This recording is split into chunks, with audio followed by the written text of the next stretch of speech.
yo hubiese querido estudiar en estos días, que hay muchísimas oportunidades.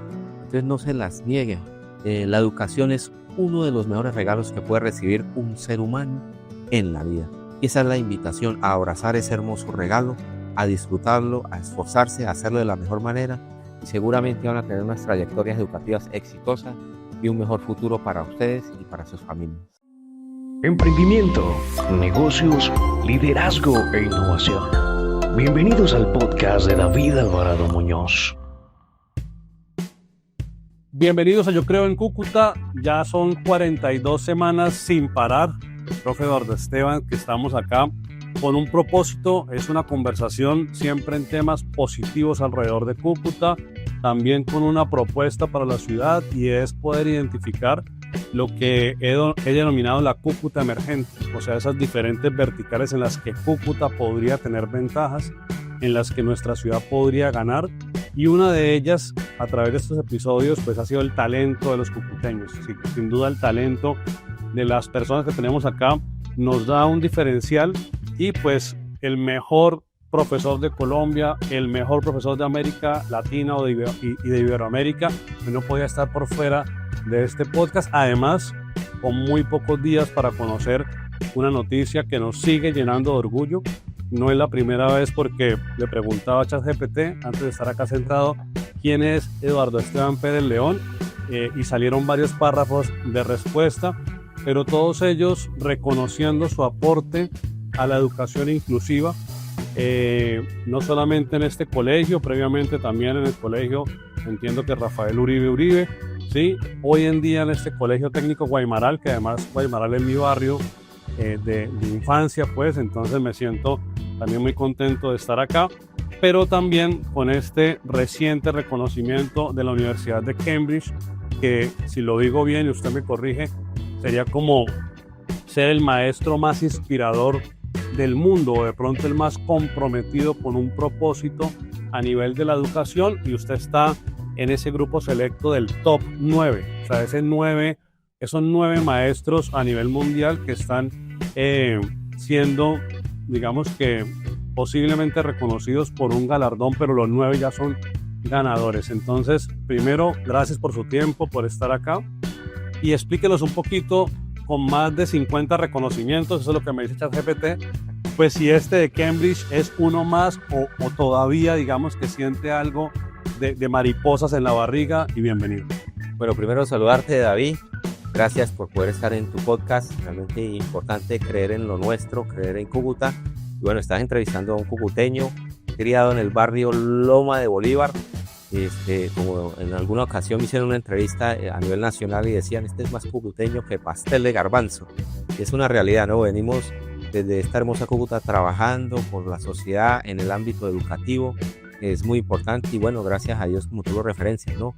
Cambridge colocó la mirada en nosotros, aquí en esta ciudad y en este colegio en el que nos encontramos hoy en día, el Instituto Técnico Guaymaral, y eso es muy, muy importante, ¿no? Recordar que el nombre del premio es los reconocimientos a los mejores maestros más dedicados del mundo. Más dedicados. Los Cambridge Dedicated Teacher Award. Y bueno, tenemos el privilegio de haber ganado en Latinoamérica y el Caribe, que es una zona bastante grande, y como tú bien lo decías, ¿no? Estamos entre los 9 más importantes del mundo, compitiendo por el mejor a nivel mundial. Están profesores de Rusia, de Estados Unidos, de Ucrania, de Arabia Saudita, de Tailandia, de Ghana, en fin, de todos los lugares y regiones del planeta. Pero bueno, este servidor, este cucuteño, sembrando desde la educación para lograr sacar adelante un tema tan importante como tú lo referencias, ¿no? Lo que es la educación inclusiva. Profe, hace poco fue como el día de reconocer a los maestros. Siempre tenemos un día en el año donde reconocemos esa labor docente tan bonita y tan importante en nuestra sociedad. Y yo pensaba mucho en algunos profes que tengo la oportunidad de conocer, varios amigos, pensaba en casos como el suyo, y alguna vez conversaba, cuando tuve la oportunidad de estar como secretario de Educación, en cómo casi que, entre comillas, poder clonar a esos buenos profes que por fortuna tenemos en diferentes municipios, en las distintas subregiones de norte de Santander, y con diferentes enfoques, algunos en ciencias naturales, otros en educación artística, pero que son muy dedicados, que son muy comprometidos. Y creo que ahí, por ejemplo, el ejercicio de la red, de trabajar en red, pues nos puede sumar un poquito, ¿no? Has venido acumulando reconocimientos. No sé si el primero fue en 2018, pero yo vi un video muy inspirador cuando estás, creo que es en Ecuador, recibiendo un reconocimiento. Eso me movió mucho como cucuteño. Y sigues con esa inspiración, ¿no? Pensando, digamos, en poder también dar ejemplo, que lo estás haciendo no solamente a los niños, sino también a los colegas, un poco a esos profes. ¿Qué tanto se ha podido trabajar en red? ¿Qué tanto se ha podido multiplicar o contagiar ese efecto de lo que es la inspiración para Eduardo Esteban, pero en otros colegas? No, realmente ha sido como un trasegar, ¿no? Lo que tú dices, ¿no? Desde hace años iniciamos a crear proyectos escolares que el nombre técnico es experiencias significativas para potenciar los aprendizajes de los estudiantes, para apoyar realmente todos los sistemas educativos. Y ganamos durante muchos años, te confieso, ¿no? Y de manera humilde le digo, 80 reconocimientos a nivel nacional e internacional, que realmente lo que nos permiten esos reconocimientos es poder abrir puertas, poder sembrar semillas, poder inspirar a otros maestros, como tú lo dices. Y aquí es lo importante, ¿no? Hemos estado en comunidades de aprendizaje importantes, hemos estado en redes de investigadores como Reducalia, que hay aquí a nivel de norte de Santander y que se está expandiendo. Entonces, es poder conectar con otros maestros, porque a la final, pues, estos reconocimientos o este camino que yo he abierto, pues, vendrán otras generaciones y ese es el legado que estamos dejando para que muchos otros puedan realmente poder seguir este bonito camino de presentarse con sus proyectos en muchas regiones, en muchos lugares de Colombia y a nivel internacional, ¿no? Uno no, a veces no piensa o no mira, no visiona hasta dónde puede uno llegar con sus proyectos. Y esa es la invitación, pues, que le hacemos día a día a los maestros en las diferentes comunidades que nos presentamos para que ellos, eso bonito que están haciendo en el aula, lo muestren, ¿sí? Hay que abrir las puertas de los colegios, que salgan con eso que están haciendo para mostrarlo a la comunidad en general, a diferentes foros, a participar. Uno no se imagina, mire, en el 2017 me presenté ante la Organización de Estados Iberoamericanos y lo hice simplemente porque uno recibía un diploma por presentarse nomás, pero a la final fuimos los ganadores y nos llevaron a México. Y entonces uno a veces no dimensiona y esa es la fuente de inspiración y motivación que bien tú dices, ¿no, David? De poder llegar a otros maestros con esta bonita carrera que venimos realizando. Profe Eduardo, yo quiero volver un poquito en el tiempo a cuando estaba graduándote como ingeniero, porque sé que eres ingeniero de formación, ingeniero mecánico, y comenzaste en un mundo laboral, digamos, del sector real, de la empresa como tal. Y luego mm, otras personas muchas veces ven talentos en nosotros que a veces a uno mismo se le dificulta o uno no reconoce, pero la gente que lo está observando, que lo conoce, dice, oiga, usted es bueno para esto, usted es bueno para esto otro. Y entonces ahí como que empiezas a dibujar un camino posible en la educación, ¿no? Seguramente hubo retos y temores más personales, ¿no? Como esos temas de creer o no creer. Compártenos un poquito si consideras que hubo un gran reto personal que lograste vencer para iniciar ese camino en la educación, Pero realmente, paradigmas o algo así. realmente, David, la historia mía de ingreso al magisterio, pues es muy bonita, porque quienes vieron en mí la vocación fueron otros maestros. Ujú, Muy bien lo decía, yo trabajé 7 años para una multinacional como ingeniero. ujú. Tuve que hacer un pare por una enfermedad de mi padre y en ese momento me coloqué a estudiar programación, informática educativa, me gustaba el tema de los lenguajes de programación y di con un grupo de maestros que ellos fueron los que vieron en mí como un potencial para ser un gran maestro. Entonces ellos me dieron la invitación. Queremos que usted ingrese al magisterio. Vemos en usted como una persona que va a ser realmente brillante en la educación y vea que lo profetizaron y así se dio. Y uno de los retos más grandes, David, yo creo que me encontré yo en el camino es al inicio de ser profesor, ¿no? El ingresar a un aula, tener 40 alumnos, estar toda la mañana encerrado con ellos y en algún momento le confieso que yo quise colocarme mi mochila y salir y decir, esto no es lo mío, yo regreso a Bogotá a la ingeniería donde estaba trabajando, pero ahí nuevamente llegaron otros maestros a inspirarme. Los vi trabajar, vi sus metodologías, sus formas de hacer las clases, su didáctica, su lúdica, y eso me volvió a mí otra vez a inspirar, a decir, yo quisiera ser como ellos, como lo están haciendo, como es su labor en el día a día, qué grandes profesionales son. Y eso me ayudó para volver a reencauzarme y poder seguir en la docencia. Y creo que fue de los desafíos y retos más grandes que realmente he vivido en mi carrera profesional. Profe Eduardo Esteban, ya solamente el compromiso de ser docente es una gran tarea. Sentarse a preparar una asignatura, una clase, es mucho trabajo. El trabajo del aula es uno, pero también el trabajo antes de llegar al aula, pues previo para que todo esté preparado con ese profesionalismo, pues también es un trabajo fuerte, ¿no? ¿Cuál fue ese motivador en usted donde usted dijo, oiga, yo voy a ir un poco más allá? O sea, si bien ya le dedico tiempo, preparo mi clase, yo quiero comenzar a hacer algo más significativo. Y ahí comienza seguramente la primera experiencia significativa. Para los que no saben, una vez al año hay un momento del calendario escolar donde se presentan las experiencias significativas a nivel municipal, a nivel departamental, y las que son reconocidas en esa instancia, pues van a nivel nacional. El Ministerio de Educación tiene digamos que práctica tan importante. Pero de pronto un colega puede decir, hombre, ya tengo mucho trabajo, ¿yo para qué me voy a meter en eso cuando ya estoy, entre comillas, reventado de trabajo? Seguramente le pasa a muchos, pero siempre hay unos que dicen, voy a dar la milla extra, ¿no? ¿Cuál fue esa motivación para decidir dar esa milla extra? Bueno, la historia de la milla extra, que es una historia bíblica, es muy interesante, ¿no? Es el soldado romano podía decirle a cualquier judío, debes cargar este bulto o esta carga y llevarla hasta cierto sitio. Y el judío no podía decir que no. Es muy interesante la historia porque Jesús nos enseña de que debemos no solo llevar lo que nos pidan, sino hacer el doble.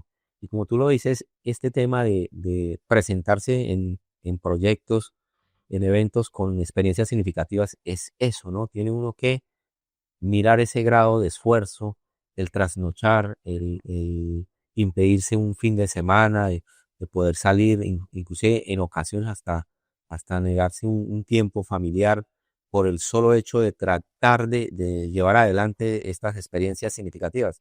El esfuerzo es grande, tú lo dices, todos los años se presentan. Yo me acuerdo en el 2016 que nos presentamos con el proyecto de Comis, más paz. Nos presentamos 400 proyectos de convivencia escolar. Y yo decía, para yo ser mejor, tener el mejor proyecto contra el bullying en Colombia, necesito ver los otros 400 proyectos. Y fue una tarea ardua de poder hacer esa sistematización, esa revisión. Entonces, bien, como tú lo dices, no, es un esfuerzo grande, es una dedicación, al rato es una pasión que tenemos, digamos, en nuestro corazón y el deseo siempre de hacerlo bien, de hacerlo de la manera correcta para que hayan frutos en la educación. Seguramente hay muchos problemas y eso también origina oportunidades, como el caso del bullying, que es un reto importante.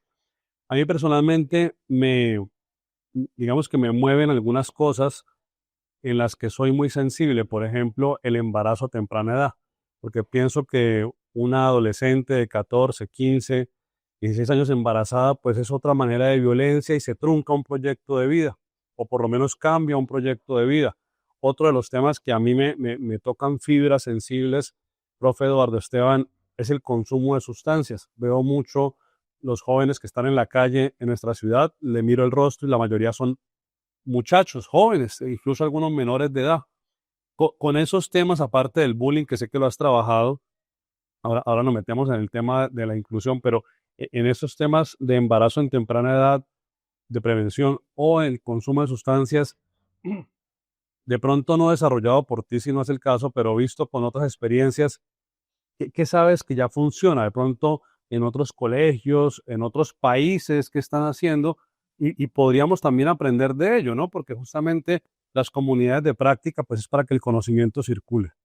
Bueno, estás tocando las problemáticas más graves de las instituciones educativas en la década pasada. realmente el embarazo adolescente, lo que hablamos del bullying y el tema de drogadicción, ¿sí? Nosotros tuvimos aquí el privilegio de algunos años de tener un proyecto llamado Cúcuta contra la drogadicción. Nos reuníamos en el Teatro Zulima, invitábamos estudiantes, personeros, profesores, traíamos a la Policía de Infancia y Adolescencia, Policía Antinarcóticos. Eso era realmente, fueron años maravillosos. En esos temas, David, yo creo que lo más importante y lo más esencial es la prevención. Eso es lo que ha brindado las mejores experiencias educativas a nivel mundial, la prevención. El educar desde el aula de clase de manera interdisciplinaria es fundamental para poder subsanar todas esas problemáticas que bien estás diciendo. Y un problema también grave ahorita que es el tema del manejo de los celulares, ¿no? Que nos está saliendo de las manos. Entonces, generalmente ayuda mucho que el profesor en el aula de clases se concientice de charlar, de dar motivación, de sacar esos 5 minutos diarios para aportarle buenas ideas a los estudiantes. Eso es fundamental, ¿no? De la matrícula de este colegio en particular, yo me atrevo a decir que es el colegio en Norte de Santander que mejor sabe trabajar con población en condición de discapacidad. Niños y niñas que tienen condiciones visuales, auditivas, de pronto también cognitivas. Y ya este colegio lleva varios años de proceso y siento que el padre de familia, no importa dónde viva en Cúcuta, quiere traer su niño acá. En ese sentido, eh, háblanos un poquito del hoy, ¿no? De pronto de lo que ha pasado este año, el año anterior, en cuanto al desarrollo de metodologías o incluso herramientas que nos pueden servir. Cuando uno busca en internet así por encima, pues aparece la calculadora para ciegos, por ejemplo, pero hoy en día, ¿en qué estás trabajando pensando en esa educación inclusiva? Pero realmente, cuando uno llega a los sistemas educativos, los que dijimos, por ejemplo, de la ingeniería, de otros ramos, encontramos que hay un desierto de necesidades con respecto a herramientas didácticas, lúdicas, estrategias pedagógicas. Hay mucha necesidad. Y en el ámbito de la educación inclusiva, muchísimo más. La evidencia de que los niños en condición de discapacidad auditiva, visual, cognitiva, motora, física, necesitan de herramientas didácticas más pronunciadas, más participativas, más al alcance y a la mano de ellos, ¿cierto? En ese sentido fue que nos dimos la tarea de, por medio de la tecnología, empezar a crear herramientas desde el tipo de TIC, tecnologías de la información y las comunicaciones, por decir software, por decir aplicaciones, realidad virtual, realidad aumentada, pues todo ello es muy, muy importante. ¿Dónde nace? En los mismos estudiantes, como que le presentan a uno la necesidad de querer aprender, pero de una manera que les permita ser más cercana a su discapacidad. Por ejemplo, en alguna ocasión un estudiante sordo me decía, yo quiero aprender a escribir, a leer, porque nuestra lengua castellana es su segundo idioma para ellos. Claro. Entonces, él me decía, yo quisiera, yo quiero, y creamos a raíz de ese estudiante un software para que el niño practicara la escritura, la lengua escrita, que es fundamental para ellos. Entonces, esa necesidad nos ha llevado a crear todas estas herramientas. Ahorita, los dos últimos productos que creamos fue un curso de 100 videos para aprender lengua de señas, el que estamos ahorita sacando, que es una aplicación que va a ser tipo gamificación, un juego para los estudiantes sordos, para el aprendizaje también de la lengua de señas y el promover la cultura de los sordos. Y estamos incluyendo lo último en temas de inteligencia artificial. ¿Qué pudiera beneficiar de la inteligencia artificial a todas estas comunidades? Y eso va a ser un ejercicio bien interesante. Tenemos ya el primer proyecto llamado Smart Money, educación financiera para los estudiantes, que es supremamente fundamental. Y ha sido hasta ahora, hemos creado todo el proyecto con inteligencia artificial, desde los guiones, los videos, las promociones, todo. Entonces, estamos en ese ámbito, ¿no? Mirar qué de allí de la IA podemos traer a la educación inclusiva y le pueda favorecer a todos estos estudiantes. Me alegra escuchar mucho la educación, bueno, todo, pero educación financiera, porque es un tema con el que conecto mucho. Mi formación es economía, soy economista, trabajé en la bolsa, fue mi primer empleo en la Bolsa de Valores de Colombia. Eh, Casi el 1% de los colombianos invertimos en bolsa, ¿sí? No pasamos el 1% versus economías desarrolladas que tienen el 40, el 50% de la población que tienen algún tipo de inversión en bolsa. En parte la educación financiera nuestra, pues es un gran dolor. Qué bueno eso. Compártenos un poquito, ya para ir finalizando, profe Eduardo, los resultados o de pronto el aporte que ves cuando tienes un producto. He estado mirando por ahí una maqueta que es como una cancha de fútbol, ¿no? Como un estadio de fútbol. Primero, chévere, porque si al niño le gusta o a la niña le gusta el fútbol, pues se identifica con los jugadores del momento y le coloca nombres a los jugadores y todo. Pero ya más allá, que es en cuanto de pronto la expectativa, ¿no? Y es el alcance en el desarrollo de pensamiento lógico, empezar también a colocar esos principios de programación. ¿Qué resultado has visto de un producto como ese, digamos, ya en el momento del aprendizaje del niño o de la niña? Bueno, una realidad, David, es que solo el 5% de la población en condición de discapacidad logra llegar a la universidad y solo el 0,12% en Colombia logra tener un título y poder tener un empleo digno. En ese sentido, o sea, esas herramientas que hemos creado de tecnológicas y de robótica y de programación, porque creemos que puede ser una muy buena salida laboral para estudiantes sordos, ¿sí?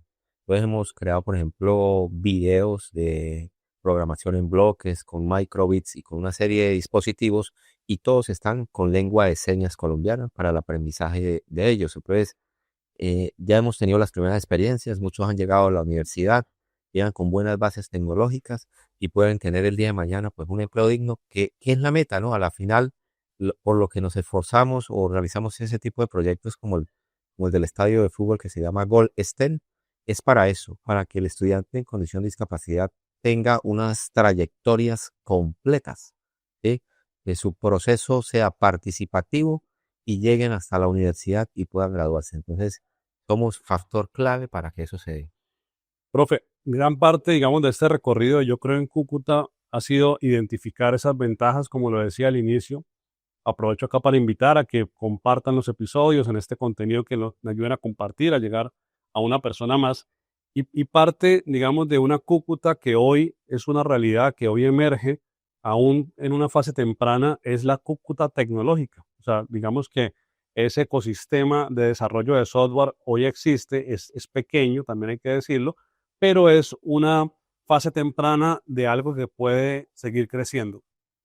¿Cómo ves esa frase, ese statement de una Cúcuta en el mediano plazo, una Cúcuta tecnológica, una Cúcuta que podamos decir, Cúcuta es un hub de talento tech que puede atraer multinacionales, que dada el tema virtual del trabajo, dada la conectividad, pues podemos tener muchachos egresados, por ejemplo, de un colegio como este, que tienen el conocimiento y que pueden estar trabajando con cualquier empresa de otra ciudad o de otro país. ¿Cómo es posible esa Cúcuta en el mediano plazo? Yo pienso que Cúcuta ha dado tecnológicamente buenos pasos. Tenemos en el SENA Tecnoacademia. Ayer precisamente estaba en el Hard Lab de la Universidad Francisco de Paula, de una inversión de más de 2.000 millones de pesos, donde muchos estudiantes se están capacitando allá y eso va a generar un boom tremendo para la ciudad en el futuro. Tenemos casos de éxitos tecnológicos, grupos de programadores que han ido a competir a nivel nacional e internacional, cucuteños, que nos han hecho quedar muy, pero muy bien. Entonces pienso que la ciudad ha dado buenos pasos, pero nos está haciendo falta algo, unirnos. No, que no sean esfuerzos independientes, que no seamos, como se dice coloquialmente, ruedas sueltas, ¿no? Si nos uniéramos más, lo que son la parte en las alcaldías, todo ese tema tecnológico que maneje la Secretaría TIC, la parte de la Secretaría de Educación, trabajaran más de la mano a nivel departamental también en sus secretarías y hubiese mayor coordinación con los programas que tiene MINTIC a nivel nacional, que son muy importantes. El último que lanzó Generación TIC o Talento Tech, o también los que genera el mismo Ministerio de Educación. Entonces, si nos uniéramos más, tendríamos mejores resultados. Y los muchachos hoy en día pues están anhelando esas oportunidades. Yo tengo un caso de éxito en mi casa. Mi hijo tiene 14 años, lleva más de año y medio incluido en el mundo de la inteligencia artificial. La semana entrante va para las Olimpiadas Nacionales de Inteligencia Artificial está entre los 20 mejores ahorita, y si logra quedar entre los 4 mejores, será un cucuteño representándonos en China en las Olimpiadas de Inteligencia Artificial a nivel mundial. Y muchachos, así como mi hijo, es lo que hay en las instituciones educativas, David. Pero entonces necesitamos es unirnos más, coordinar los trabajos, coordinar todo lo que se está haciendo para tener una mejor proyección tecnológica de nuestra ciudad. El alcalde, justamente la semana pasada, en el marco del Día del Maestro, te entrega un reconocimiento, así como a otros colegas. Justamente iba a preguntarte que cuál sería esa recomendación para darle un empujón a este ecosistema. Estás diciendo una muy concreta, trabajar más en equipo, que no seamos rueda suelta. A nivel de infraestructura, ¿consideras que podríamos colocar un esfuerzo claramente financiero enfocándonos en algo concreto o en cuanto a infraestructura, digamos que seguir el devenir que tenemos? Yo creo que es importante la inversión que venga desde las alcaldías, de los entes gubernamentales, será siempre fundamental. Aquí hubo una experiencia que se frenó en el país, que eran los Vive Lab, que tú los conocerás muy Sí. bien, y esos Vive Lab potenciaban mucho. Tuvimos la posibilidad de que el Ministerio de las TIC, en el anterior colegio que estuvimos, el Rafael Uribe, creara un Vive Lab, hay una inversión en esa época de 212 millones de pesos con equipos tecnológicos para los estudiantes y para la comunidad. Yo creo que si pudiéramos avanzar en ese tipo de centros de investigación de tecnología, Aulas STEM bien dadas. aulas make, que se está hablando hoy en día también en esos Make. términos, y eso sería fundamental, eso sería maravilloso. En cada institución se potenciaría mucho los aprendizajes y tendríamos unos resultados a mediano plazo exitosos. Genial. Profesor Eduardo, muchas gracias por estar acá, por creer en Cúcuta, por representarnos también. Aprovechando lo que decías de tu hijo, de pronto un mensaje para tu hijo o cualquier amigo de él que consideres que debería como concentrarse y escuchar este mensaje. Bueno, el mensaje es para todos los niños y jóvenes de Cúcuta, ¿no? Yo siempre he dicho, ¿no? Qué días que estaba con el director del ICETES aquí en Cúcuta y me decía, démele un consejo a estos jóvenes que hay acá, ¿no? Y nos estaban viendo muchos niños y jóvenes, y yo les decía esto mismo, ¿no? Yo hubiese querido estudiar en estos días, que hay muchísimas oportunidades. Entonces no se las niegue. La educación es uno de los mejores regalos que puede recibir un ser humano en la vida. Y esa es la invitación, a abrazar ese hermoso regalo, a disfrutarlo, a esforzarse, a hacerlo de la mejor manera, y seguramente van a tener unas trayectorias educativas exitosas y un mejor futuro para ustedes y para sus familias. Profe Eduardo Esteban, gracias por creer en Cúcuta. David, gracias por la invitación y decirte que yo también creo en Cúcuta. Claro que sí, está clarísimo.